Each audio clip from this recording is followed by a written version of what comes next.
ஆயுர்வேதம் ஒரு பொக்கிஷம், நம் ஆயுள் நீட்டிக்கும் அற்புதம்.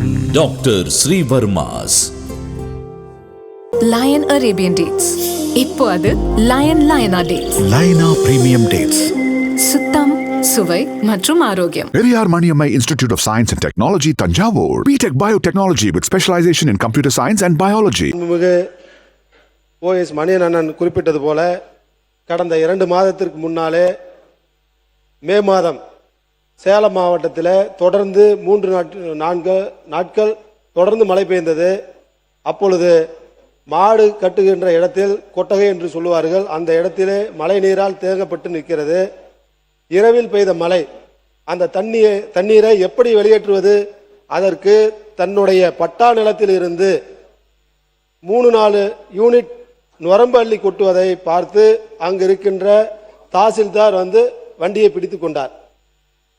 இது சம்பந்தமாக நான் மட்டுமல்ல, என்னோடு ஆத்தூர் சட்டமன்ற உறுப்பினர், கெங்கவல்லி சட்டமன்ற உறுப்பினர், ஏற்காடு சட்டமன்ற உறுப்பினர் எல்லாம் சேர்ந்து மாவட்ட கலெக்டர் அலுவலகத்திற்கு சென்று மாவட்ட ஆட்சியரிடம் நாங்கள் அந்த நிகழ்வை நாங்கள் எடுத்து சொல்லுகிறோம். ஓட்டக்கூடாது அப்படி என்று சொல்கிறார். ஆனால் ஏன் சார் இவ்வளோ டென்ஷனாக பேசுகிறீங்க அப்படின்னு கேட்டால், சார் ஓட்டக்கூடாது சார் அப்படின்னு எங்களை அவமதிக்கிற வகையில் மாண்புமிகு பேரவை முன்னவர் மாண்பு உறுப்பினர்கள் பேசுகிற போது எல்லா உறுப்பினர் அந்த கருத்துக்களை சொல்லியிருக்கீர்கள். அதைத்தான் நானும் அந்த அமைச்சரோடு பேசி அதற்கான நல்ல முடிவுகளை முதலமைச்சரோடு கலந்து பேசி முடிவு செய்கிறோம்னு சொன்னோம். அதையே திருப்பி சொல்லிட்டு இருக்க வேண்டியதில்லை, வேறு சப்ஜெக்ட் வாங்க. இல்லை மாண்புமிகு இயற்கை வளத்துறை அமைச்சர் உட்காருங்க பதில் சொல்லுவார். உட்காருங்க அமைச்சர் மாண்புமிகு அமைச்சர். இந்த விவசாயிகளுக்கு இலவசமா வண்டல் மண் எடுக்கிற இந்த திட்டத்தில் இதுவரைக்கும் 1,40,260 பயனாளிகளுக்கு சுமார் 1.57 கோடி கனமீட்டர் வண்டல் மண் இலவசமா எடுத்து கொடுத்துட்டு இருக்கோம். அதாவது விவசாயிங்கிற பேர்ல மண்ணை அதிகமாக அள்ளுற மாஃபியாக்களை விட மாட்டோம். அதுதான் மாண்புமிகு உறுப்பினர் மணி அவர்கள் பேசுங்க. அந்த சப்ஜெக்டை விட்டுட்டு நீங்க மத்தத பேசுங்க. அதுக்கு பதில் கொடுத்துட்டாங்க. ஒரு விளக்கம், எங்களுடைய பட்டா நிலத்தில் 4 யூனிட் அதுக்கு ஆய்வு பண்ணி அவங்க கொடுக்கறோம்னு சொல்லிட்டாங்க. அடுத்த விஷயத்துக்கு வாங்க. இல்ல அவர் பேசிட்டு நீங்க உட்காருங்க. வாய்ப்பு பின்னாடி கொடுக்குறோம். உட்காருங்க. மாண்புமிகு உறுப்பினர் உட்காருங்க. அவர் பேசிட்டோம். இல்ல வெயிட் பண்ணுங்க. உட்காருங்க. மாண்புமிகு உறுப்பினர் நீங்க பேசுங்க. மாண்புமிகு அமைச்சர் அவர்களே, இங்க நம்ம மாண்புமிகு உறுப்பினர் கேட்கிறாரு, இந்த வண்டல் மண் எங்க பாகிஸ்தானுக்கா போகுதுன்னு.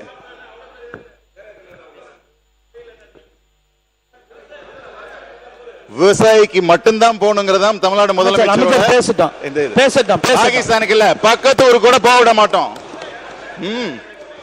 திருடிட்டு போக விட மாட்டோம்.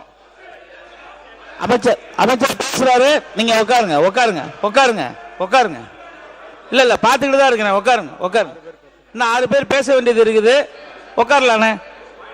இல்ல நீங்க எப்ப வந்தாலும் பாயிண்ட் ஆஃப் ஆர்டர் தான் கேட்குறீங்க. மாண்புமிகு உறுப்பினர் வெயிட் பண்ணுங்க. மாண்புமிகு உறுப்பினர் பேசுங்க. மாண்புமிகு உறுப்பினர் மணி.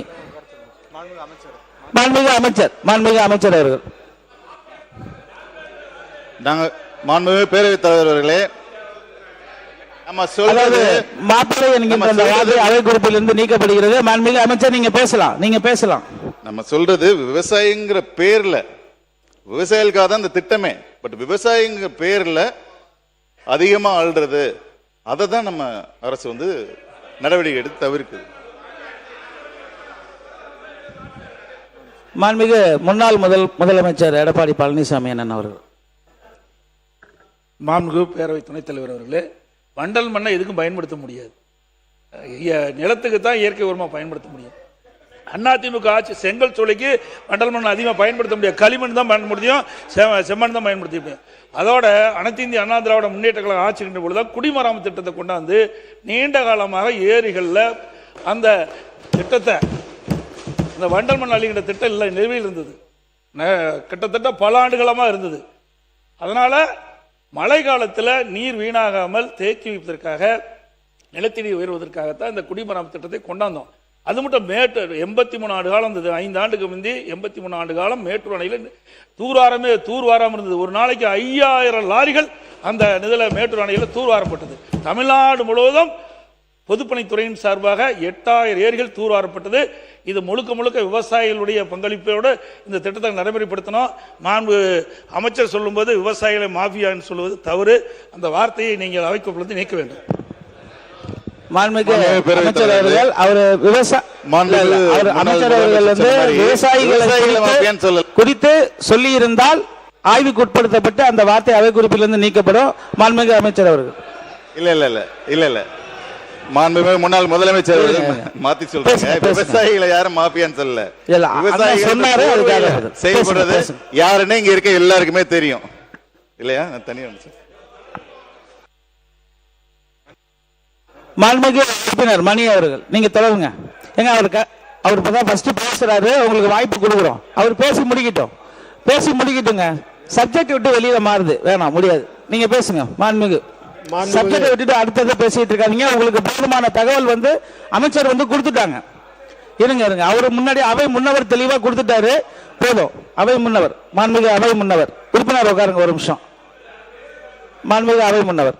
மாண்பு பேரவைத் தலைவர் அவர்களே, மாண்பு உறுப்பினர்கள் எல்லோருடைய கோரிக்கை ஒன்றுதான். அதை மனதிலே வைத்துத்தான் இரு துறைகளும் சேர்ந்து நல்ல முடிவுகளை மேற்கொண்டு முதலமைச்சர் ஒப்புதல் பெற்று நாங்கள் அறிவிக்கிறோம் என்று சொன்னோம்.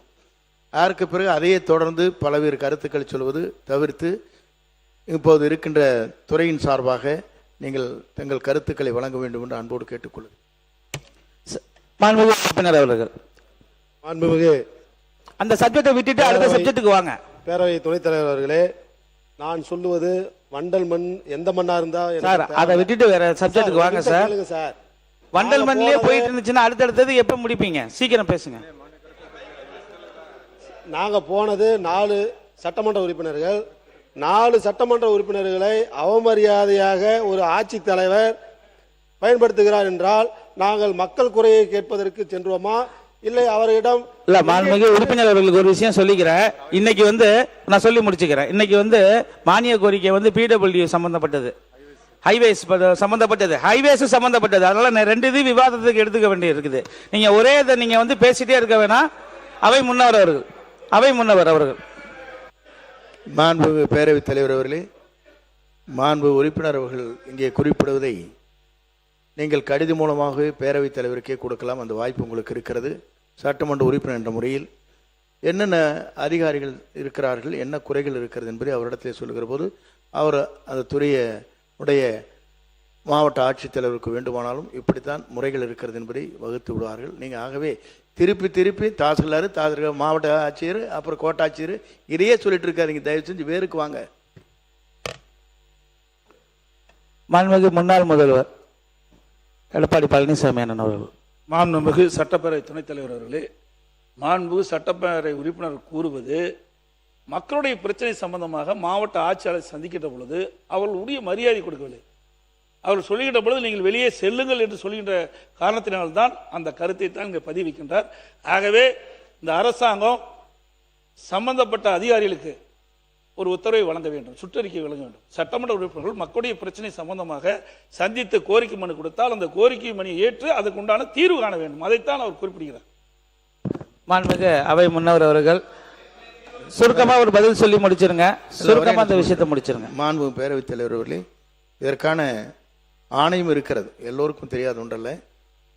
சட்டமன்ற உறுப்பினர், நாடாளுமன்ற உறுப்பினர்கள், உள்ளாட்சி பிரதிநிதிகள் செல்கிற போது என்ன பொதுமக்களுக்கான கருத்துக்களை எடுத்து செல்கிற போது உரிய அதிகாரிகள் அதற்கான முறையில் அவர்களை வரவேற்று அவர்களுக்கான அந்த பணிகளை ஆற்றி என்ன இருங்க சொல்லிடுறேன். ஆகவே அந்த நிலைதான் இருக்கிறது.